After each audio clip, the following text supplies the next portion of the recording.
Air India के विमान की इमरजेंसी लैंडिंग की खबर सामने आ रही है। तिरुवनंतपुरम से दिल्ली आ रहा था ये विमान और ऐसे में देखिए इसकी इमरजेंसी लैंडिंग, चेन्नई में विमान की इमरजेंसी लैंडिंग हुई है। तकनीकी खराबी के चलते इमरजेंसी लैंडिंग और ऐसे में कांग्रेस के वरिष्ठ नेता के.सी. वेणुगोपाल समेत कई सांसदों को लेकर के ये जो एयर इंडिया का विमान है वो जा रहा था और ऐसे में देखिए कि तकनीकी खराबी के बाद विमान को चेन्नई डाइवर्ट करना पड़ा।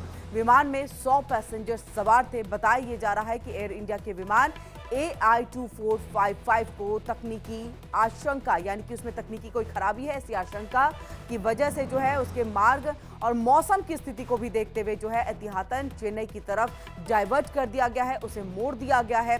कांग्रेस नेता और सांसद के.सी. वेणुगोपाल ने सोशल मीडिया पर इस घटना को लेकर के जानकारी साझा की है। ऐसे में उन्होंने ये कहा कि फ्लाइट की शुरुआत ही देरी से हुई और उड़ान भरने के तुरंत बाद हमें अभूतपूर्व टर्बुलेंस का भी सामना जो है वो करना पड़ा। यानी कि देखिए शुरुआत में जैसे ही ये विमान उड़ान भरता है तो उसमें टर्बुलेंस वाली स्थिति जो है वो आती है। उन्होंने कहा है देखिए हमें ऐसी स्थितियों से भी दो चार होना पड़ा है और जो शुरुआत है वो भी बहुत यानी कि बहुत टाइम लगा इस विमान को उड़ान भरने में क्योंकि तकनीकी खराबी थी। लेकिन अब देखिए उसके बाद तकनीकी खराबी जब ऊपर पहुंचने के बाद भी हुआ तो उसके बाद इसे डाइवर्ट कर दिया गया है और डाइवर्ट करके इसे चेन्नई की तरफ वापस मोड़ दिया गया है। और देखिए मौसम की भी जो खराबी है वो भी इसके पीछे एक बड़ी वजह बताई जा रही है।